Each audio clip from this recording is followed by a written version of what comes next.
அன்புறவு செல்வ குழந்தைகளுக்கு வணக்கம். இந்த வீடியோவில் நம்ம என்ன கதை பற்றி பார்க்க போகிறோன்னா, மந்திர புல்லாங்குழல். ஒரு ஊரில் செல்வன் ஒருவன் இருந்தான். வெளியூரில் இருந்து வந்த ஒருவன் அவனிடம் வேலைக்காரனாக சேர்ந்தான். கள்ளம் கபடம் இல்லாத அந்த வேலைக்காரன் உண்மையாக உழைத்தான். செல்வன் அவனுக்கு கூலி எதுவும் தரவில்லை. 3 ஆண்டுகள் கழிந்தன. செல்வனை பார்த்து அவன், ஐயா, என் சொந்த ஊருக்கு செல்ல விரும்புகிறேன். எனக்கு சேர வேண்டிய கூலியை தாருங்கள் என்று கேட்டான். திறமையான அந்த செல்வன் அவனை ஏமாற்ற நினைத்தான். தன் பையிலிருந்து 3 செப்பு காசுகளை எடுத்து அவனிடம் தந்தான். நீ என்னிடம் 3 ஆண்டுகள் உழைத்தாய். ஒவ்வொரு ஆண்டிற்கும் 1 காசு கூலி என்றால் செல்வன் வேலைக்காரனுக்கு பணத்தின் மதிப்பு எதுவும் தெரியாது. நன்றி ஐயா என்று சொல்லிவிட்டு மகிழ்ச்சியுடன் புறப்பட்டான். காட்டு வழியாக சென்ற கொண்டிருந்தான். அவன் எதிரில் ஒரு குள்ளன் வந்தான். அந்த குள்ளன் 2 அடி உயரமே இருந்தான். அவனின் நீண்ட வெள்ளத்தாடி தரையில் புரண்டது.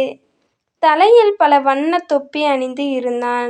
வேடிக்கையான தோற்றத்துடன் காட்சியளித்து அவன் எதிரில் வந்தவனை பார்த்து, குள்ளன், ஐயா, நான் ஏழை குள்ளனாக இருப்பதால் யாரும் எனக்கு வேலை தருவதே இல்லை. பசியாலும் பட்டினியாலும் வாடுகிறேன். என் மீது இரக்கப்பட்டு ஏதேனும் உதவி செய்யுங்கள் என்று கெஞ்சினான். உன்னை பார்த்தால் பரிதாபமாக உள்ளது. நான் 3 ஆண்டுகள் கடுமையாக உழைத்ததற்கு கிடைத்த கூலி இது. இதை நீ வைத்து கொண்டு மகிழ்ச்சியாயிரு. எனக்கு வலிமை இருக்கிறது. மீண்டும் உழைத்து என்னால் பொருள் ஈட்ட முடியும் என்று சொல்லிவிட்டு தன் பையில் கையை விட்டான். 3 செப்பு காசுகளை எடுத்து குள்ளனிடம் தந்தான். அதை பெற்ற குள்ளன், நீ நல்லவன். உன்னிடம் ஏழைக்கு இரக்கப்படும் பண்பு உள்ளது. 3 காசுகளை என்னிடம் தந்து உள்ளாய். என்னால் எதுவும் செய்ய முடியும். உன் 3 விருப்பங்களை சொல். எப்படிப்பட்டதாக இருந்தாலும் உடனே நிறைவேற்றி வைக்கிறேன் என்றான்.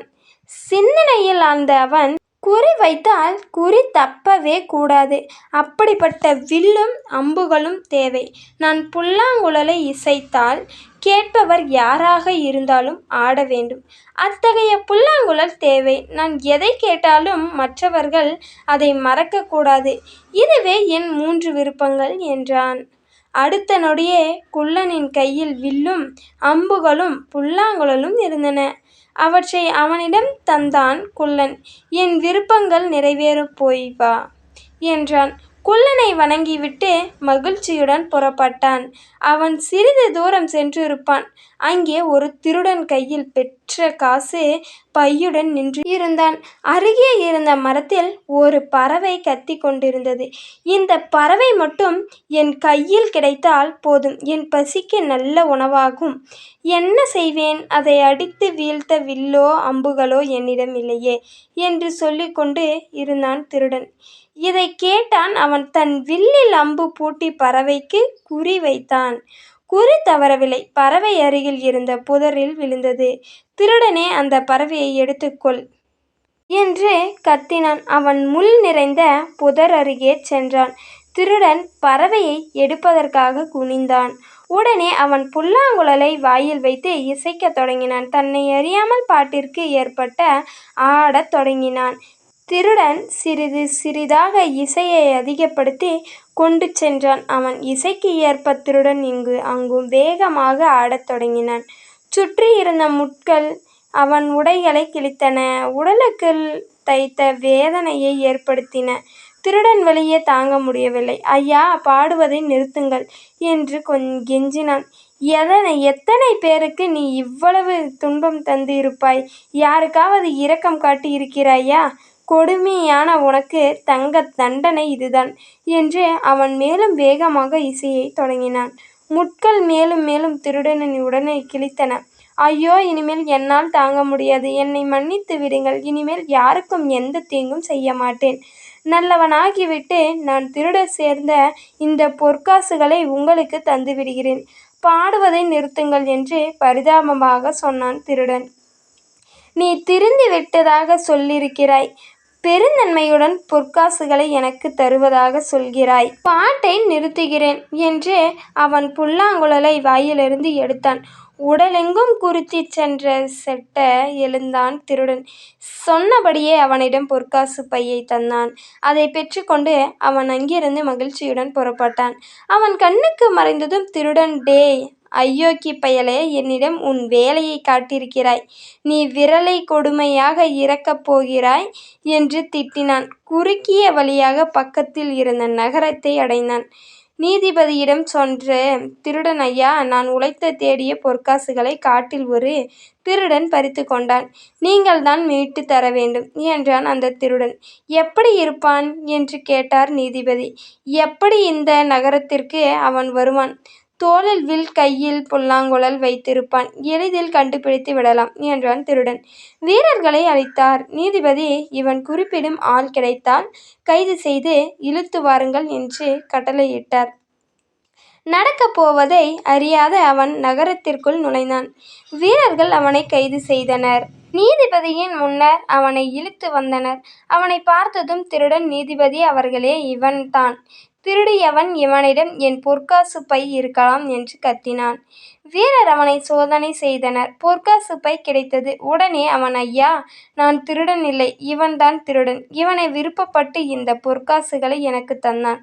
நான் சொல்வதை நம்புங்கள் என்றான். முன்பும் அறிமுகம் இல்லாத ஒருவருக்கு யாராவது இவ்வளவு பொற்காசுகளை தருவார்களா? நீ பொய் சொல்கிறாய். நீ திருடன்தான். இவனை தூக்கில் போடுங்கள் என்று கட்டளையிட்டார் நீதிபதி. அங்கிருந்த தூக்கு மேடைக்கு அவனை வீரர்கள் இழுத்துச் சென்றனர். அவன் கழுத்தில் தூக்கு கயிற்றை மாட்ட ஒரு காவலன் வந்தான். நீதிபதி அவர்களே, இருப்பதற்கு முன் என் கடைசி ஆசை, இந்த புல்லாங்குழலை நான் சிறிது நேரம் இசைக்க வேண்டும். அனுமதி தாருங்கள் என்று கேட்டான் அவன். புல்லாங்குழலை அவனிடம் தருமாறு கட்டளையிட்டார் நீதிபதி. அங்கிருந்து திருடன், ஐயோ வேண்டாம், புல்லாங்குழலை அவனிடம் தாராதீர்கள், எல்லோருக்கும் ஆபத்து என்று கத்தினான். சாகப் போகிறவனின் கடைசி ஆசையை நிறைவேற்ற வேண்டும். அவன் புல்லாங்குழலை இசைப்பதால் என்ன கெடுதி வந்து விடப் போகிறது? இசைக்கப்பட்டு என்று நீதிபதி. அப்படியானால் என்னை இந்த தூணோடு சேர்த்து கட்டி விடுங்கள். பிறகு அனுமதி கொடுங்கள் என்றான் திருடன். உடனே திருடன் தூணில் கட்டப்பட்டான். புல்லாங்குழலை அவன் இசைக்கத் தொடங்கினான். இசைக்கு ஏற்ப எல்லோரும் ஆடத் தொடங்கினார்கள். காவலன் கையில் இருந்த தூக்கை கயிறு நழுவி கீழே விழுந்தது. அவன் இசைப்பதின் வேகம் அதிகரித்து கொண்டே சென்றது. எல்லோரும் வேகமாக ஆடினார்கள். தூணில் கட்டப்பட்ட இருந்த திருடனை கை கால்களை ஆட்டினான். பாடுவதை நிறுத்து, உன்னை விடுதலை செய்கிறேன் என்று ஆடிக்கொண்டே கொஞ்சினான் நீதிபதி. பாடுவதை நிறுத்தினான் அவன். எல்லோரும் நிம்மதி பெருமூச்சு விட்டனர். திருடனின் அருகே சென்ற அவன், உண்மையை சொல், பொற்காசுகளை நான் உன்னிடம் இருந்து திருடனாய் அல்லது நீயாக எனக்கு தந்தாயா? மீண்டும் இசைக்கத் தொடங்குவேன் என்றான். கட்டுப்பட்டு இருந்ததால் மூச்சு திணறிய திருடன், நானாகத்தான் தந்தேன். நான் தான் திருடன். வீணாக இவன் மீது பொய் குற்றம் சுமத்தினேன் என்றான். உண்மையை அறிந்த நீதிபதி அந்த திருடனுக்கு தூக்கு தண்டனை விதித்தார். எல்லோரையும் வணங்கிய அவன் அங்கிருந்து தன் ஊருக்கு புறப்பட்டான். இந்த சேனலை பிடிச்சிருந்தா சப்ஸ்கிரைப் பண்ணிக்கோங்க. கூடவே ஒரு லைக்கும் போட்டுக்கோங்க.